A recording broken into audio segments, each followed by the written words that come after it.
আয় ছেলেগুলো করেটা কি সারাটা দিন দেখি, কি সুন্দর যুবক, আমার এত মায়া লাগে। কিরে বেটা,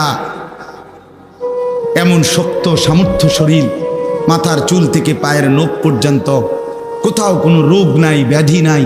আল্লাহ তাআলা কি সুন্দর তাগড়া জওয়ান দিছে, আর তুমি সেটারে শুধু শুধু মোবাইলে টিপ্পা, নারীর পিছনে ঘুইরা, বন্ধু বান্ধবদের আড্ডায় শেষ করে দিই এমন সুন্দর জীবন। আস্তাগফিরুল্লাহ, আস্তাগফিরুল্লাহ। এটা হলোটা কি? হলোটা কি? হায় অচিরেই যুবক বুঝবা। আমার বন্ধু আজকে হয়তো 3 রাত না ঘুমাইলে করলে টের পাও না, সারা রাতও যদি না ঘুমাও হয়তো কিছু মনে হবে না, কিন্তু ঠিক বরাবর বয়স যখন 40 হবে, আমার নওজোয়ান বন্ধু, যদি আল্লাহ হায়াত দেয়, 40 বছর পূর্ণ হবে যেদিন, 41 বছর শুরু হবে যেদিন, সেদিনে বুঝবা এই পিছনের 40 বছরের জওয়ানির জিন্দেগি এবার ভাঙতে শুরু করছে, এবার সূর্য ডুবতে শুরু করবে।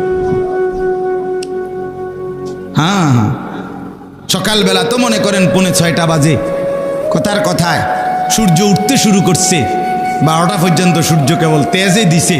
তো এবার যখন 12টা বেজে গেছে, এবার সূর্য হেলতে শুরু করছে, সন্ধ্যা হইতে হইতে একদম ডুবতে গেছে। এটা সেই সূর্য ডুবছে যে সূর্যটা 10টার সময় একদম তেজওয়ালা ছিল, ঠিক না? এটা এখন অলরেডি ডুবেই গেছে। আমার ভাই জিন্দিগি এমন, জিন্দিগি এমন। এখন কিছুই মনে হয় না, এখন কিছুই মনে হয় না। এখন আর বন্ধুদের আড্ডা ছাড়তে মন চায় না, মোবাইলের নেশা ছাড়তে মন চায় না। হ্যাঁ, অচিরেই এমন একটা সময় আসবে যদি হায়াত পাওয়া যায়, আর না পাইলে তো তার আগেই শেষ, তার আগেই শেষ।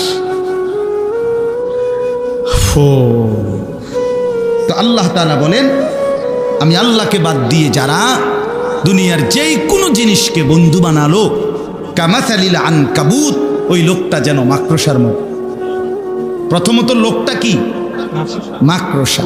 ইত্তাখাযাত বাইতান, যে একটি ঘর বানালো, মাকড়সার ঘর, মানে আমারে বাদ দিয়া যেটারে ধরলো সে যেন মাকড়সার ঘর বানাইল। ওয়া ইন্না আওহানাল বুয়ুত লাবাইতুল আনকাবুত, আর এটাও জেনে নাও বান্দা, সবচেয়ে দুর্বল ঘর মাকড়সার ঘর। অর্থাৎ আমি আল্লাহরে বাদ দিয়ে যদি গোটা পৃথিবীটাও তুমি তোমার সঙ্গে লাও, তারপরও মনে রাখো এটা একদমই দুর্বল, একদমই দুর্বল, একদমই দুর্বল। গোটা পৃথিবী আপনার পক্ষে, কিন্তু আপনার ফেডে অসুখ, আপনার বেল আসেনি। হ্যাঁ, 1 ঘন্টার মধ্যে আপনি 4 বার বা 6 বার বাথরুমে গেছেন, আপনি যে হুইটা লাইলেন, আপনার না বহুত বড় মাত বড়, আপনার ফুট না ইটালিতে। কথা বলেন না কেন? আপনার ফুট না কি থাকে? ইটালি থাকে। আপনার না বাইরে বিল্ডিং করছেন, তার মধ্যে ছিটকে গেছেন, কি সমস্যা কি থাকে কাকা? হ্যাঁ, কইেন না হুজুর, মনে হয় না আর ভাবছি কি তার সমস্যা, কি তার শুধু যাইতে আছে বাথরুমে, শুধু যাইতে আছে আর আইতে আছে। কি হইছে? পায়খানা করছে, পায়খানা। আরে না ফরমান মানুষ, এই যুবক বেটা বুঝে নে বন্ধু ভাইয়া, সামান্য পায়খানা বেটা 1 ঘন্টায় তোর শরীর থেকে 4 বার 5 বার 6 বার বের হলে তো বেটা এমনি শুইয়া যাও, এমনি শীত হইয়া যাও, তাহলে হাতও খুলে পড়ে নাই, পাও খুলে যায় নাই, কিচ্ছু শরীরের অঙ্গ কোনোটা একটাও নড়ে নাই, শুধু পায়খানা বাইর হইছে। বেটা তুমি বেটা কত দুর্বল, কত অক্ষম যে পায়খানার সামনে তুমি শুইয়া লাইছো। বেটা শুইয়া লাইছো, তুমি মাতবুরি করো কেমনে বেটা? এই বেটা মাতবুরি করো কেন বেটা? নাফরমান, তোমরা যারা নামাজ পড়ো না, গাদ্দার, কেন নামাজ পড়ো না? নামাজ না পড়লে বেটা সে তো মানুষ থাকে না। যার কপালে সেজদা নাই সে মানুষের বাচ্চা না বেটা, এ জন্তু জানোয়ার, তো হাইওয়ান বেটা। তুমি দেখো না রাস্তার কুকুর, বিড়াল, গরু, ছাগল সেজদা দেয় না,